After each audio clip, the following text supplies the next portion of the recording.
cuestionario de unas 40 preguntas, un poquito para que estemos tranquilos, de las cuales, de esas 40, las 10 van a ser de evaluación.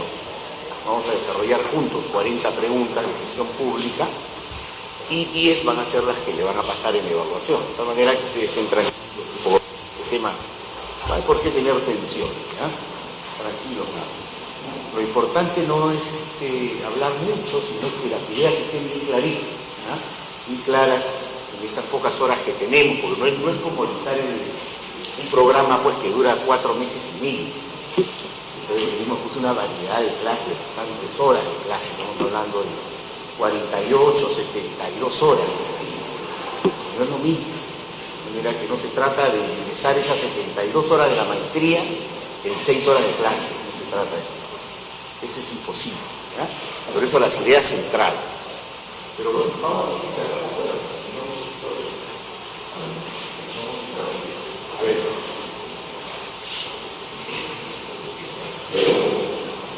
La administración del Estado se clasifica en política pública.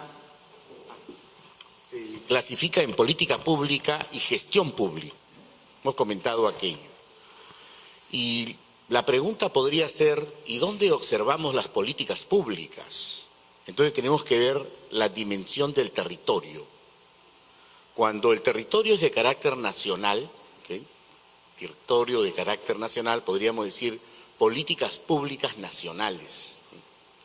Cuando es el territorio subnacional, es decir, entre el conjunto de las regiones que tiene el país, entonces vamos a decir políticas públicas subnacionales. ¿Estamos de acuerdo? Si el territorio es parte de un tema de las provincias que tiene el país, ¿cuántas provincias tiene el país? 196 provincias, ¿no es cierto? Entonces vamos a tener que indicar que esos gobiernos locales de carácter provincial, 196, son políticas públicas provinciales. Entendiendo, por cierto, que la regionalización tiene que ver con la departamentalización. No ha sido más que convertir en departamento las regiones, ¿no? Ha habido intentos de construir la propuesta macrorregional, pero esas quedaron en el tintero de la historia, porque frustraron como posibilidad. Lo único que hay son gobiernos desde el punto de vista administrativo, corporativo, organizacional, los departamentos en regiones, gobiernos regionales, ¿eh? Gobiernos locales provinciales. Entonces la política pública de carácter provincial, de ordenamiento provincial, tiene que ver con los gobiernos locales provinciales. Y las políticas públicas desde el punto de vista de los distritos que tiene el país, ¿okay? Los distritos que tiene el país, 1896 ahora, por la creación de nuevos distritos, ¿okay? Tienen que ver con políticas públicas distritales. Entonces aparece el primer concepto, ¿en qué instrumento de gestión yo puedo identificar, conocer las políticas públicas de los distritos, por ejemplo, ¿no? ¿En qué instrumento?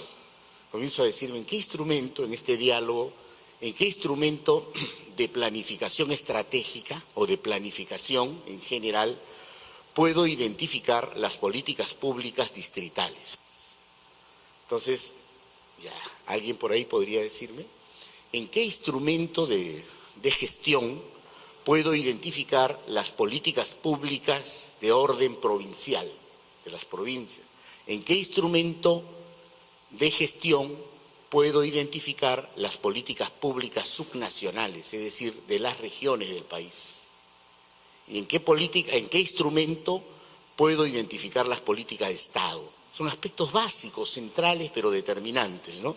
Entonces, a ver, hay un documento que se llama el Acuerdo Nacional, que los invito a que ustedes revisen. El Acuerdo Nacional se suscribió en el año 2002. Ahora es Google, ¿no? Ustedes ponen documento del Acuerdo Nacional y sale, ¿no? Y arman su carpetita.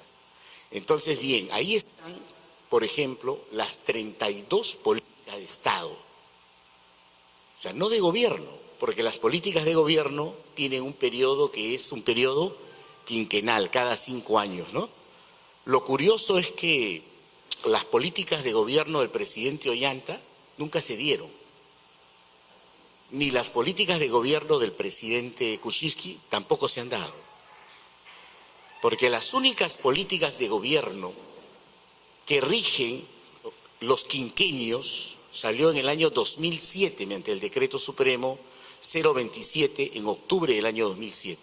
Salieron las 12 políticas de gobierno de obligatorio cumplimiento. A ver si alcanza el tiempo, las podemos desarrollar. ¿Ya? Y fíjense, de octubre del año 2007, miren la irresponsabilidad, ¿no? O sea, un poco el problema es cómo puede ser posible, ¿no? Es decir, ¿cómo puede ser posible que el señor Ollanta, el presidente del Partido Nacionalista de la gran transformación y luego de la traición de la hoja de ruta, y ni siquiera la hoja de ruta se cumplió, ¿no? ¿Ok? Ni siquiera la hoja de ruta, este señor nunca decretó cuáles son sus políticas de gobierno. ¿Ya? Y hoy ya vamos un año de la presidencia del presidente Kuczynski y tampoco tenemos las políticas de gobierno, solo tenemos las políticas de Estado. Las políticas de Estado son, en ese momento, en el año 2002, fueron 32 políticas de Estado. Ahora la vamos a ver en una gráfica, ¿ya? Que se ordenaron centralmente en 4 objetivos estratégicos de carácter nacional. 4 objetivos centrales estratégicos de carácter nacional. Uno de ellos tiene que ver, por ejemplo, con un Estado moderno, eficiente y transparente. Fíjate, desde el 2002 ya teníamos esa ilusión. Desde el 2002 ya teníamos un objetivo estratégico del país que era tener un Estado eficiente, ¿no? Eficaz, transparente, honesto, ético, descentralizado, inclusivo. O sea, era una fantasía, parece, ¿no? Han pasado 15 años y esa promesa de objetivo estratégico, de algo que quisimos hacer, que era un objetivo no solo de los trabajadores representados por las centrales generales, ¿no? Ni solo de los empresarios representados por la CONFIED, sino de los partidos del oficialismo, de los partidos de la oposición, de la Iglesia Católica, de la Iglesia Cristiana, de la Iglesia Católica Cristiana, y fíjense, de la sociedad civil, de los colegios profesionales, de las universidades. Todos nos juntamos, hicimos un fórum que se llamó Acuerdo Nacional, que persiste en la estructura del Estado. Por ahí debe estar, ahora la vamos a ubicar, a ver. Por ahí debe estar el Acuerdo Nacional. Han pasado 15 años y el primer objetivo estratégico tenía que ver con forjar, con construir, con desarrollar un Estado eficiente, que dé solución a los principales problemas del país. ¿Y qué hemos demostrado en la reunión anterior? Oiga, que la pobreza es 1/3 del país, que la infraestructura en educación es un desastre, que la infraestructura en salud es un problema tremendo, que hay un problema de infraestructura y vías enorme, que hay desnutrición, que hay anemia, que hay mortalidad infantil, que no hay acceso a los servicios básicos. Hemos conversado de todo eso, ¿no? Y lo hemos mostrado estadísticamente. De tal manera que eso fue un cliché, fue una promesa, ¿ya? Y luego se habló, por ejemplo, de un Estado democrático, de un Estado verdaderamente democrático, en esencia democrático, ¿no?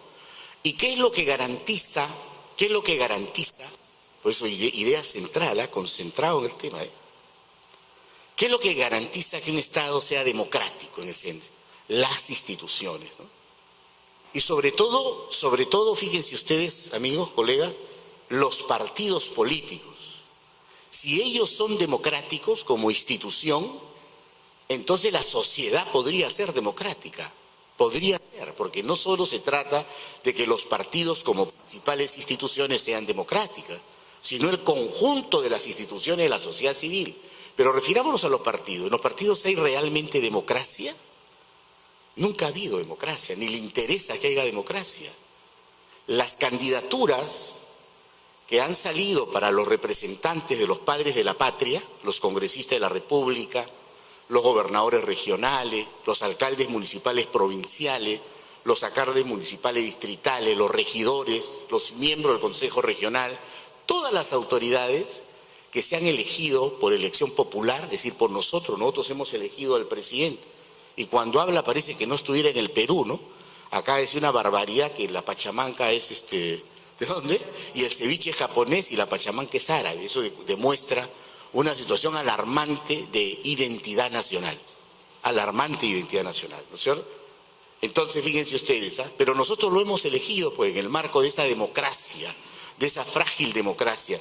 Pero ¿quién eligió a los padres de la patria? ¿Una democracia en los partidos? Es decir, se eligieron a los principales cuadros, al mejor tecnócrata público en el manejo de la gestión del Estado, al mejor ideólogo doctrinario del pensamiento filosófico del partido, al hombre intachable de trayectoria, de conducción política en las organizaciones. Pues no, porque no hubo elecciones internas. Y hace más de 50 años que hablamos del propósito de democratizar los partidos políticos, es decir, un militante, un voto, que los partidos elijan realmente a sus representantes más idóneos y más capaces, ¿no? Las candidaturas se han negociado, las candidaturas han tenido un valor monetario, quien ha puesto más, ¿ok?, es el que ha tenido los mejores números, y quien ha metido más dinero a las campañas, dinero mal habido, del narcotráfico, de la corrupción, del lavado de activos, del cohecho pasivo, de la apropiación ilícita, del peculado, ese dinero sucio, negro, es el que se ha metido a los medios de comunicación para que esos corruptos con ese dinero puedan ser los padres de la patria. O sea, ¿cuál es su condición técnica, profesional, de experiencia en el Estado, de manejo técnico, doctrinario, ideológico, programático del partido? Nada. Cuando tú los escuchas dices que esto es un escándalo. Es decir, no ha tenido que ver para nada la meritocracia, y ahora le exigen meritocracia a los profesores. Meritocracia a los profesores. La meritocracia debe comenzar por el Ministerio de Educación. Nos están gobernando con, claro, disculpen ustedes, ¿no? Tienen no sé cuántos en el Consejo de Ministros no tienen ni la condición de la licenciatura. Y si le examinamos los posgrados, menos aún. Y los grados del posgrado, mucho menos aún. Y la experiencia de gestión pública, ni hablar pues. O sea, si comenzamos a evaluar meritocracia ahí, nos vamos a dar cuenta que habría que cambiar a todos. ¿Ya? Entonces, sí, la meritocracia es buena, es importante, pero tiene que ser global, pues, de manera integral. Para todos y no solo para algunos, ¿no es cierto? Para todos y no solo para algunos. Ya, pero ese es un tema aparte. Yo hablaba de un objetivo nacional que era consolidar la democracia en el país. Ese es un objetivo nacional, que está en el acuerdo nacional. El otro objetivo tiene que ver con la competitividad del país, un país competitivo. Ya les expliqué que obviamente un país es competitivo cuando sus indicadores de crecimiento económico son importantes, son determinantes, y además existe lo que se llama el desarrollo económico, que es la otra etapa del crecimiento económico. Pero para eso el Perú tiene que ser un país exportador de productos terminados. Para eso la inversión tiene que centrarse en investigación y desarrollo, en calidad e innovación, los centros tecnológicos de procesos productivos. Mientras no exista eso, no podríamos cumplir ese objetivo que el 2002 lo anunciamos, que era Perú, país competitivo. ¿Ok? Y luego hablamos del cuarto objetivo, que era justicia social, justicia y equidad. Equidad y justicia social. ¿El país tiene justicia social? Preguntémonos nosotros, ¿no? Es que no podemos hablar de gerencia pública si no hacemos análisis político. ¿El país tiene equidad y justicia social? La respuesta, para no profundizar, realmente no. Entonces, los cuatro objetivos estratégicos nacionales, ¿ya?, están enmarcados, sobre la base de que la pregunta sería, ¿y cuál es la razón de que existan objetivos estratégicos nacionales? Usted podría repreguntar y me diría, ¿pero qué es un objetivo central, ¿no?, en nuestras vidas? ¿Qué es un objetivo? Es un deseo de cambio, ¿no? Es un deseo de cambio, digamos, una aspiración de algo que quiero cambiar, de algo que quiero transformar, ¿no? Es algo que quiero solucionar. Entonces, los objetivos que se diseñaron por el Acuerdo Nacional en el 2002, hace 15 años, han tenido que ver centralmente con los problemas nacionales del país de ese entonces, y que después de 15 años siguen siendo lo mismo. ¿Por qué se planteó un Estado como objetivo nacional, un Estado eficiente, eficaz, transparente, ético? ¿Por qué?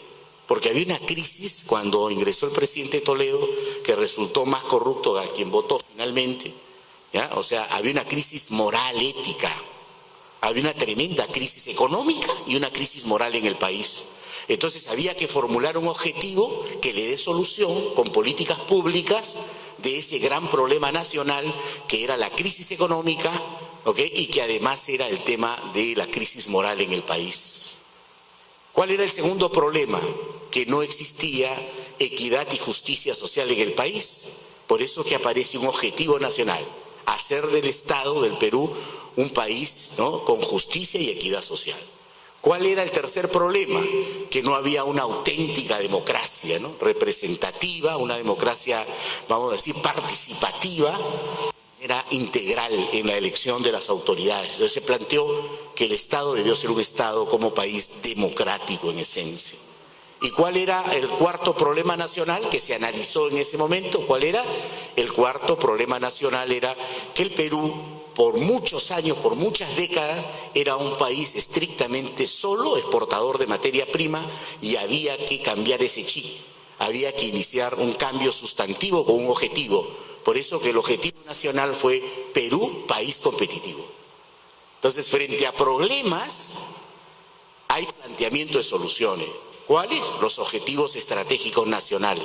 Hubieron 4, ustedes lo van a poder revisar. Y luego, a partir de estos 4, un conjunto de políticas públicas de Estado, 32 políticas públicas. Cada objetivo nacional, un conjunto de políticas de Estado, que sumadas todas nos da 32 políticas de Estado. ¿Qué es lo que hizo el presidente Ollanta? Hizo 3 aportes, es decir, de 32 pasó a tener 35 políticas de Estado. Entonces dijo, a ver, lo primero, dijo, necesitamos ingresar el concepto de calidad en la gestión pública. Y entonces se creó la política de Estado de la gestión de la calidad en el servicio público. ¿Cómo se entiende ese concepto de la calidad, ¿no? Esa es una contribución del quinquenio del presidente Humala, que me parece interesante, pero hay que entender el concepto de la calidad. ¿Qué tiene que ver? O sea, quiere decir que había un problema nacional, según el gobierno de Humala, en el sentido que el servicio y los productos del Estado a la ciudadanía no eran de calidad. No eran de calidad, es decir, no existía o no existe hasta el momento un reconocimiento de la ciudadanía que los servicios y los productos que otorga el Estado son realmente de excelencia, es decir, no reconoce, el ciudadano no reconoce, no acepta que el servicio que le da, primero dice, ese servicio es muy caro, ese servicio se demora demasiado, ese servicio tiene cualquier cantidad de requisitos, ese servicio favorece al Estado y no al ciudadano. Entonces se planteó la necesidad que ingrese el concepto de la calidad, es decir, del grado de satisfacción del ciudadano respecto de los servicios que el Estado presta a la ciudadanía. Se agregó política pública de calidad y se creó una institución. ¿Cómo se llama esa institución que vela por la calidad del servicio y de los productos en el Estado? Podría ser una pregunta del examen. Y usted diría, mire, en primer lugar es una política pública del acuerdo nacional, política de Estado. Eso usted diría, ¿no? Es la 33 política de Estado. Y luego yo les preguntaría, ¿y cuál es la institución? Se creó la política pública, ¿ya? Y luego se creó un organismo, ¿ya?, que pueda, digamos, desarrollar como sistema funcional esa política pública, es decir, garantizar su efectivo cumplimiento. ¿Está claro? ¿Cómo se llama? Es un instituto, se creó. No, Indecopi no. ¿Ya? Es Defensa del Consumidor. Se creó el Instituto Nacional de la Calidad, INACAL. Usted lo puede revisar también por Google. Entonces el Instituto Nacional de la Calidad se crea en el gobierno del presidente Humala a partir de la propuesta, ¿no?, e incorporación de esta política de Estado sobre el tema de la calidad del producto y del servicio, ¿no es cierto? Ahora bien, es decir, alguno dice más burocracia, porque el concepto de calidad era una dirección estratégica en Indecopi. Entonces saco la dirección y creo un instituto, un organismo público especializado. Un organismo público especializado llamado INACAL. Nombro una presidencia ejecutiva a dedo, no con concurso, o sea, designo directamente y lo puedo remover a mi antojo si yo fuera la autoridad correspondiente, ¿ya? Y obviamente constituye un consejo directivo. Presidente, consejo directivo, le otorgo un presupuesto, el primer presupuesto fue de 5 millones, ahora creo que ellos tienen 12 millones anuales, para poder construir la cultura de la calidad, ¿no? La cultura de la calidad. ¿Pero es suficiente con la cultura de calidad? Es decir, debe ser un producto de calidad con pocos requisitos, a un costo accesible al ciudadano, con un silencio administrativo a favor de la ciudadanía, y obviamente en el menor tiempo posible. ¿Es suficiente para lograr niveles de satisfacción? ¿Eso es suficiente? ¿O ustedes dirían que falta el concepto de la calidez? O sea, por eso hay la teoría de la doble C, calidad más calidez.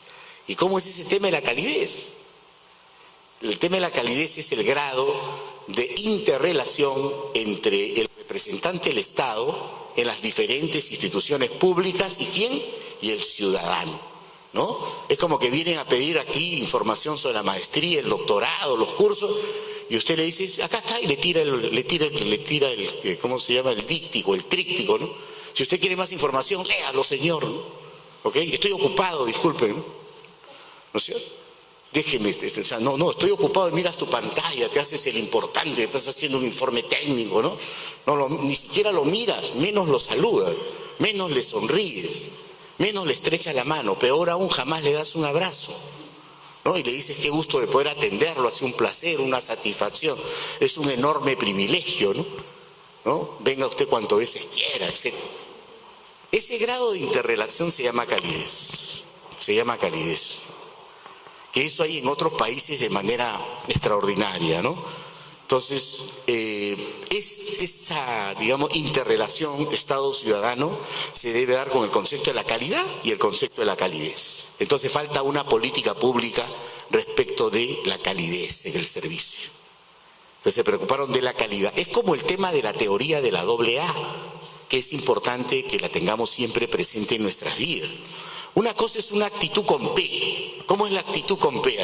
Dice, la reforma y la garantía de la modernización del Estado, en esencia, tiene que ver con temas de actitud, visto en lo íntegro de la palabra, ¿no? Pero dice la actitud con P. ¿Qué cosa significa la actitud con P? Significa que el personal tiene que estar altamente calificado, técnica y profesionalmente calificado. Por eso estamos sentados acá compartiendo temas técnicos, formándonos, ¿no? Altamente capacitado, técnicamente capacitado. Es decir, necesitamos los pregrados, los posgrados, los cursos de especialización, las diplomas de especialización, las maestrías, los doctorados, y nunca podemos terminar de estudiar, ¿no? Es como mi esposa dice, ¿cuándo terminarás de estudiar? Yo me voy a matricular en el 6º posgrado ya. ¿Cuándo terminarás de estudiar? Entonces yo digo, creo que estudiaré hasta la muerte. Porque el maestro, el docente, nunca deja de estudiar. Igual que en las artes marciales, en el karate, ¿no? Yo soy maestro del karate, pero soy alumno del karate. Tengo un maestro de grado mayor, y yo tengo mis alumnos en el grado menor. Igualito es el aspecto de actitud. Pero ustedes creen que es suficiente. Oye, ¿qué me interesa que tengas 3, 4 posgrados, ¿no? ¿Tú crees que eso es garantía de transformación del Estado? ¿De reforma y de modernización? ¿Tú crees que eso es garantía realmente? Oye, es importante, pero no es nada determinante, ¿no? ¿No es cierto? Porque te puedes encontrar con un sinnúmero de diplomas, ¿ok? Y si tú no eres una persona que ejerces tu profesión, sea profesional o técnica, sea altamente especializado o no, si tú no lo haces con el corazón, ¿verdad?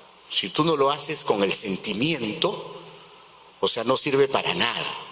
Porque hay gente que conquista grados altísimos y se convierte en un ruin, y a veces se convierte en un tirano y sufre una metamorfosis, una transformación. Y si a esos grados tú le otorgas una condición jerárquica superior, por eso mi padre decía, es importante que veas a la persona cuando tiene el cargo más alto, no cuando no lo tiene. Ahí vas a conocer no su transformación, sino su verdadera personalidad. ¿ya? O sea, no saluda a nadie, se vuelve un prepotente, ¿no? O sea, comienza a ofender a todo el mundo con sus gestos, con sus palabras. Eso sucede en la administración del Estado de manera permanente. Entonces, así no podemos cambiar el tema. Tenemos que cambiarlo con la otra palabrita, que también suena como actitud, pero es una actitud escrita ¿con qué? Con C. Actitud con C, que finalmente es lo más importante. Eso te dice, oye, he ido a San Marcos a ver mi posgrado acá en sistema. Uy, pero no tienes idea, qué lindas son esas personas, qué maravillosas que son, ¿no? La verdad que da gusto volver a San Marcos. La verdad que me he sentido como en mi casa, ¿no? Me han tratado excelente. Ese es el tema de la actitud, ¿ya? Los tiempos pasan, amigos. Entonces, cada día no vuelve más. Hay que entender que tenemos que tener un concepto de servicio. Por ejemplo, nosotros ayer, y permítame hablar en primera persona, hemos repartido 500 desayunos a partir de las 6 de la mañana a todos los indigentes, y hemos ido luego a Santa Elisa, esos profesores que están durmiendo en el suelo, a pesar que podríamos tener alguna discrepancia de enfoque ideológico, que yo no comparto muchas posturas, pero el tema de darles un desayuno y de compartir con ellos, llevar 500 desayunos y estar con ellos, eso es una gracia extraordinaria, porque tenemos la bendición de poder dar. Más difícil sería no tener la posibilidad de dar y solo esperar recibir, ¿ya? Y si el dar significa dar un cariño, un aprecio o algo material que podamos, eso es maravilloso. No hay alegría más grande que la alegría del servicio, ¿ya? Que la emoción del servicio. Y eso tiene que ver con actitudes. Entonces sí, la parte académica es importante, claro que sí es importante, pero no es lo determinante para el cambio del país. El cambio del país es un cambio que viene de nosotros mismos, de lo más profundo de nosotros mismos. Entonces ese sí tiene que ver el tema de política pública, ¿ya? Entonces, luego vienen las políticas de gobierno de obligatorio cumplimiento, son 12, ¿ya? Usted la va a ver ahí en el Decreto Supremo 027. Luego existen las políticas sectoriales. A ver, pero yo les hice una pregunta y le dije, ¿dónde puedo ver las políticas de los sectores? Pero no entiendo, señor, ¿qué son los sectores? Dice, Producto Bruto Interno, o sea, que garantiza el concepto de la economía del país. Ese crecimiento económico, que obviamente durante más de 10 años fue 6.8%, el mejor en Latinoamérica y en el país, es crecimiento del Producto Bruto Interno, indicador de la economía nacional. Esa se ve por los diferentes sectores de la economía. ¿Cuáles son los sectores? Inmediatamente usted dice agricultura, ¿no? Usted dice vivienda, construcción, saneamiento, producción, industria, pesquería. Entonces hay sectores de carácter social, desarrollo e inclusión social, mujer, poblaciones vulnerables, es decir, todos los sectores que tienen una representación política administrativa, que son los ministerios, ¿no? Los ministerios, usted conoce, donde están los ministros, la ministra Martens ahí, que le van a dar seguro el premio Nobel también, ¿no? La ministra Martens, ¿correcto? ¿Ya? Y los ministros, por ejemplo, el primer ministro, el señor Zavala, que esa declaración, mire la falta de gestión política de ayer, ¿ya? Oiga, si sea verdad, en política hay cosas que tú no puedes decir, porque lo que hay una palabra que se llama boomerang. ¿Qué cosa es el boomerang? Es una acción que va y regresa sobre ti mismo, ¿no? Por eso dice, si tú puedes cosechar, sí, en razón a lo que tú siembras. Si tú siembras tempestades, es decir, oye, zancadilla, empujón, crítica artera, diatriba, acusación, ¿qué vas a recibir en consecuencia? Vas a recibir lo mismo. Pero si tú siembras hermandad, compañerismo, fraternidad, solidaridad, amor, vas a recibir eso. Por eso que el tema de las teorías de que el cielo y el infierno están después de la muerte, eso no es exacto para mí, ¿eh? No sé, de repente estoy con un evangélico por acá o con un testigo de Jehová. El tema del cielo y el infierno es aquí en nuestras propias vidas. Depende de lo que nosotros hagamos. Si lo vemos económicamente, estamos por el servicio. Si lo vemos económicamente, no estaríamos de repente en este momento acá. ¿Ah? Lo hacemos por el servicio. Entonces, ese concepto es fundamental y determinante. Pero ¿qué es lo que ha hecho este señor? Declara y le pregunta el señor y le dice, oiga, le dice, ¿y cómo va el tema de su bancada? O sea, de la bancada del partido de gobierno, de Peruanos por el Cambio.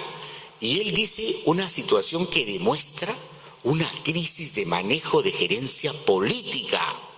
No puede ser el señor el primer ministro. No sé si estarán firmando, pero igual, es un error garrafal. Él es el primer ministro de un gobierno de turno, del partido de gobierno.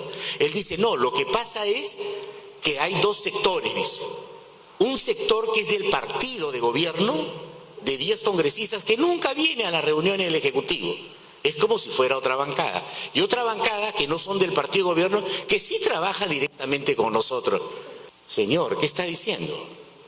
Eso es una situación que demuestra una orfandad de manejo de gerencia política. No puedes decir, tienes que mostrar, lo puedes decir en una reunión interna, menos en los medios. Tienes que mostrar una bancada cohesionada, sólida, fuerte, para hacer frente a los problemas del país. Por eso es que hay una incapacidad, pues, de los problemas del país hoy día, ¿no? Hoy día hay una incapacidad en la gestión y solución de los problemas del país, porque se requiere una gerencia pública técnicamente dotada y una gerencia política adecuadamente formada, que como misión pueda integrar y dar solución a los problemas. Entonces, ese es el tema de los sectores. Ahora, yo quiero conocer, digamos, las políticas públicas sectoriales del sector energía, minas, petróleo y gas en el Perú. Me interesa saber cómo han diagnosticado sus principales problemas. Todo instrumento de planificación parte de un diagnóstico. ¿Y qué cosa es el diagnóstico? O sea, en gestión pública, o sea, todo instrumento de gestión parte de un diagnóstico. Es como que yo le dijera, señores, vamos a hacer el ejercicio de diagnosticar los problemas que tiene la facultad. Diagnóstico. El diagnóstico tiene que ver con la identificación ¿de qué? De los problemas. Pero además de la identificación tiene que ver con la evaluación. Identificación, evaluación y priorización de los problemas. Mire esos tres conceptos: identificación, evaluación y priorización. Entonces usted dirá, ¿cuáles son los principales problemas de la facultad? ¿Cuáles son los principales problemas de energía, de minas, de petróleo y de gas en el Perú? Y en función a esos problemas, usted va a decir, en consecuencia, cuáles son los planteamientos de solución a esos problemas. Entonces va a revisar las políticas públicas sectoriales de energía, de minería, de petróleo y de gas. ¿Y en qué documento los va a encontrar? Es fácil, dirá usted, www, y entra al Ministerio de Energía y Minas. Ya, pero ¿qué instrumento? En un instrumento de gestión que se llama PSEM. ¿Cómo es eso? PSEM. O sea, PESEM, Plan Estratégico Sectorial Multianual. Plan Estratégico Sectorial Multianual, PSEM. ¿Ya? Entonces, en el PSEM, uno que tiene que ser vigente, es decir, del periodo 2017 hasta el 2000, los PSEM tienen un horizonte de 5 años. Si hay uno del 2017, tiene que ser al 2022, y si es de 2016 a 2021. Entonces, ¿qué va a haber ahí? Diagnóstico, identificación, evaluación y priorización de los problemas. Y además, ¿qué va a haber? Política pública sectorial, planteamiento de solución. Entonces, en el PSEM. Y si quisiera yo ver, mire, solo hablando del tema de política pública, si quisiera yo ver cuántos gobiernos regionales tenemos, 24 gobiernos regionales, ¿ya? Ya, si yo quisiera ver, a ver, fíjense ustedes, los problemas que tiene la región Huancavelica, ¿ya? Los problemas que tiene la región Huancavelica, si yo quisiera ver los problemas que tiene la región Huancavelica, quiero ver su diagnóstico de Huancavelica y quiero ver qué propuesta de solución de los problemas de esa región se ha formulado de parte del gobierno regional de Huancavelica. Entonces la pregunta es, acá quiero ver diagnóstico y soluciones. La pregunta inmediata es, ¿en qué instrumento de gestión de la gestión pública, lo voy a ver. Ya sé que en sector es PECEN y en los gobiernos subnacionales, ¿cómo se llama? Muy bien, Plan de Desarrollo Concertado del Gobierno Regional de Huancavelica. Plan de Desarrollo Concertado. ¿Y por qué esa palabra concertado, diría, no? Porque cuando se formuló ese instrumento de gestión en planeamiento, se llamó en la región a las universidades, a los colegios profesionales de Huancavelica, a los empresarios de Huancavelica, a los trabajadores de Huancavelica, es decir, a los partidos políticos, nos juntamos y concertamos en cuáles son los problemas y cuáles son los planteamientos de solución. Política pública de carácter regional de Huancavelica. Pero antes, si alguien... Pero tienen que haber varios eventos preliminares, ¿no? Seguro que hubo un plan, un evento para formular un plan de desarrollo concertado de la salud de Huancavelica, plan de desarrollo concertado de la educación de Huancavelica, plan de desarrollo concertado, por ejemplo, de todo lo que es el desarrollo económico de Huancavelica. Se hizo un plan de desarrollo concertado del desarrollo social. Hubo planes preliminares, concertaciones preliminares, y luego los convocamos a todos y hacemos el plan del desarrollo concertado de la región Huancavelica. Entonces, cuando tú quieres ver los problemas de las regiones y las políticas públicas subnacionales, te vas a ir a los documentos, planes de desarrollo concertado de la región. WW, ¿no es cierto? ¿Y qué cosa pones? Gobierno regional de Huancavelica, gobierno regional de Arequipa, gobierno regional, y así vas a tener todo, ¿te das cuenta? Ese es problemas y planteamiento de solución. Ahora, pero en las regiones, al igual que en los sectores, hay una segunda pregunta. Es como que yo te preguntara, mira, ¿quieres ver los problemas en salud? Tú me dirías, sí, en el sector salud, plan estratégico sectorial del sector salud. ¿Ya? Ok, ahí vas a ver los problemas que hay con la niñez, con el adulto mayor, con las enfermedades infectocontagiosas, con el tema del SIDA, etcétera, etcétera, ¿ya? Y los planteamientos de solución. ¿Ok? Muy bien. Pero eso es visto desde el punto de vista sectorial. Y si yo te preguntara, ¿puedes comentarme cuáles son los problemas del Ministerio de Salud? Ya no hablo del concepto sectorial, ¿no? ¿Cuáles son los problemas identificados, evaluados y priorizados del Ministerio de Salud? Entonces aparece un nuevo instrumento en gestión pública. ¿Cómo se llama ese instrumento? A ver, sí, dígame.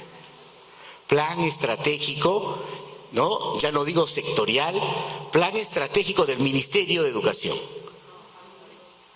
Plan estratégico institucional, muy bien, PI, Plan Estratégico Institucional del Ministerio de Salud. Horizonte temporal, de acuerdo a la normativa de ese plan, no 5 años, sino 3 años. Plan Estratégico Institucional del Ministerio de Salud. ¿Qué es lo que voy a ver ahí?